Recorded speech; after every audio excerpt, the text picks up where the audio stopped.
अंगूठी तो बहुत खूबसूरत है, न जाने कौन पहनेगी इसे।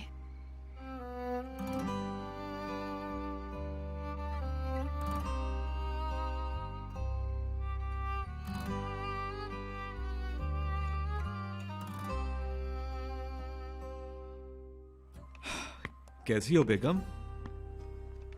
उमर सर, बस करें ना, मुझे छेड़े मत आप। आज मेरा मूड अच्छा है क्योंकि जूता मिल गया है। सच कह रहे हैं आप? बहुत खुश हूं मैं।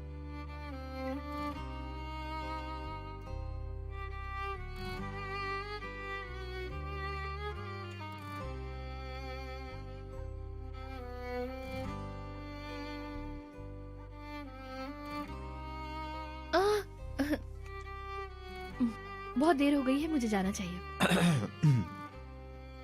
आज तुमने बहुत अच्छा काम किया है। सिर्फ तुम्हारी वजह से कल वो लोग जूते देख सकेंगे। अब हमें और परेशान होने की जरूरत नहीं है। हाँ, अच्छी बात है ना। तो मिस्टर कोरे ने ढूंढे हैं शूज? उम्मीद तो नहीं थी, लेकिन वाकई उसे ही मिले हैं। लेकिन जिस तरह उसने मुझे कॉल की, मैं तो डर गया था क्या हो गया है।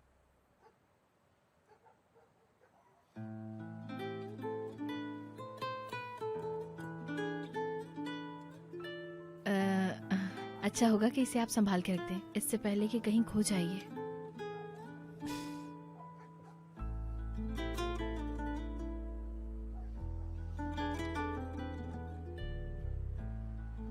सफाई कर दी है मैंने, काफी कुछ साफ कर दिया है। अब मुझे चलना चाहिए। अच्छा किया तुमने, बहुत शुक्रिया तुम्हारा। मेरे ख्याल से देर हो गई है, तुम शुक्रू के साथ चली जाओ। जी बिल्कुल, चली जाऊंगी। अल्लाह हाफिज सर। हाँ, कल सुबह यहाँ मत आना, ठीक है? डायरेक्ट ऑफिस आना, बाकी बातें हम ऑफिस में करेंगे। अल्लाह हाफिज।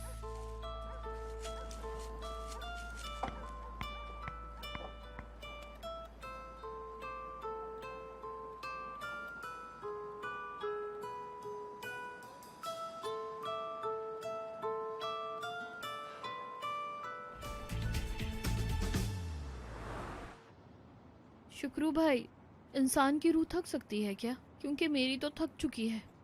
जिन हालात से मैं गुजर रही हूँ वो बहुत मुश्किल हो चुके हैं। बिल्कुल थकती है, दुखती है, थकती है, रोती है। और अभी तो तुम जवान हो, अभी तुम्हारा कोई तजुर्बा नहीं है। हल्की सी हवा भी चोट पहुंचाती है। ऐसा लग रहा है जैसे कोई मेरा दिल निकाल के ना उसको खींच रहा है, मतलब मेरी रूह। क्या बोल रही हूँ यार। सब ठीक हो जाएगा बेटी। या तो तुम उस थकी हुई रूह के साथ जीना सीख लोगी, या फिर तुम कोई और रूह तलाश करोगी जिसके साथ आसानी से जिंदगी गुजारो। वैसे हम भी ना किसी थिएटर के आर्टिस्ट की तरह हैं जिनको ऑडियंस बार बार कहती है कि वंस मोर प्लीज। शायद आजकल मैं बहुत ज्यादा काम कर रही हूँ, इसी वजह से बहुत थक गई हूँ। लेकिन थोड़ी देर के लिए आंखें बंद करने का भी मौका नहीं मिलता मुझे। कर लो बेटा आंखें बंद।